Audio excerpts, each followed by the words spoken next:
Hello everybody, Mark here. My sidekick. Hello. Beautiful wife, Diane.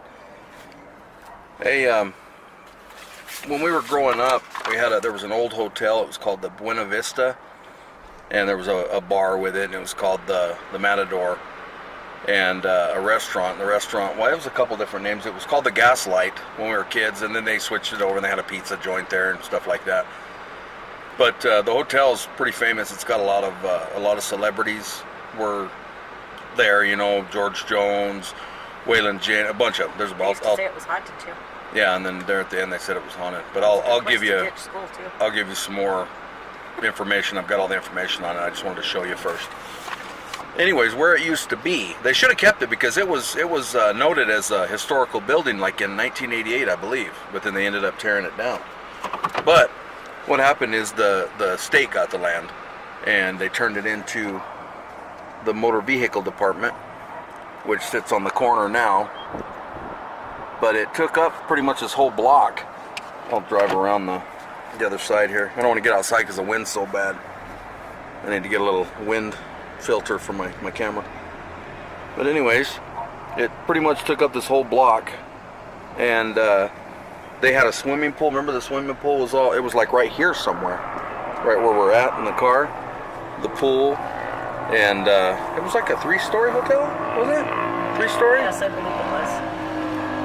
No, it was a 2-story, and I think it had the basement is what it was. But anyways, right over there in the corner of this lot that we're in right here was where the entrance was, and then as you come around, the restaurant was over here, and you could get in through that area too. But it was really cool. It had the old rotary dial phone thing, or like for the operator, and it had all the cords that you would pull out and stick in the room. You know, they'd say, "Oh, I need room 7," and they'd say, "Okay," and they'd pull it out. The cord would come out and put it in like back in Mayberry, you know. But it was a really cool place. We used to run around in there. My mom helped work in the restaurant there for a while, and she knew the guy that was managing it and one of the ladies that worked here. So I was friends with her kids and stuff, and we'd stay the night sometimes up in it was the penthouse that was still going. The hotel was all shut down because it had burned or something. But we would stay in that penthouse, you know, stay overnight, and it was a really nice room. It was big. It was like a house. So it was cool. You know, I wish they wouldn't have torn it down. It was a really neat building. I'll show you a picture of it. I couldn't find anything online, but I'll show you what I do have. I have this picture right here, and that's what it looked like on the corner where I said if you're facing the other way from where I'm at, that's the corner right there. And you'd go in there. It's really, really pretty. It was a real fancy hotel. There's a lot of stories about all the old country singers right before they got real popular. They played here at the Matador, and it was called different things. They had different names for them. Roy Clark, George Jones, just a bunch of them, and I'll read them to you here in a little bit, and I'll tell you what it was. But this whole lot right here was that hotel, and it's no more now, but this is where it stood. Those old buildings across the street there, they're real old too. You know, they were back from that era, like that one right there. And that building is just cat-a-corner from the picture I just showed you. You know, if you went to that building and just turned around, that would be the opening of the hotel right there. So, pretty cool history here. Okay, right here, just where those lines are, that would be the front doors right there. You'd come in, and then, you know, you're inside right here. This would be sitting right inside the lobby, you know. Just to give you a little bit of an idea where we're sitting. The road's right next to us right here. And again, let me show you the picture. Right here, we'd be sitting right inside the lobby, the corner right there. Hey everybody, Mark here. I wanted to give you a little bit of background on the Buena Vista Hotel. It was a fairly noted place, you know. It was kind of famous. A lot of the artists, the singers and stuff, they weren't real big when they came and played there. I used to hear stories about John Wayne being there and different presidents and stuff that had stayed. And as a kid, I got to stay there. My mom helped out there, worked in the restaurant. It was called the Gaslight. And the man who was managing it, his name was Peter Huck. We were friends with him, and he had a couple kids, or they were his nephews or something. Anyways, they hung out there too, and they stayed in like the penthouse part of the hotel because the hotel wasn't open anymore. So they just ran the gas light. So we'd stay there, stay the night, and run all over that hotel. It was kind of like The Shining, you know, it was a trip. And down below, downstairs, you'd walk down. It was kind of not a spiral, but a curved staircase. And right at the bottom of the stairs were the check-in table, and they had an operator that sat there. So anytime you'd call, you call the hotel, they'd say, okay, what room do you want? I want room 10, and they would pull the little deal out from, they were all stuck in their spot, and you'd pull it out and plug it into the room. It was a real old system. It was really cool. I remember that. We'd play with that, But I guess there was a man named Earl Ridlin, I think it's Earl Ridlin, and he hung out at the bar. It was the tap room at the time, it was called, and he hung out there and played the piano, and different artists would come in, but people say they remember him in that it was a long skinny bar, and he'd sit there and play the piano all the time.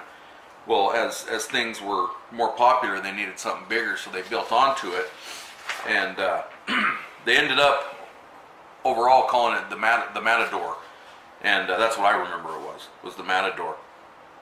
So anyways, there was quite a few big-time people that came through there. It was, let's see, they talk about George Jones being there, Hoyt Axton,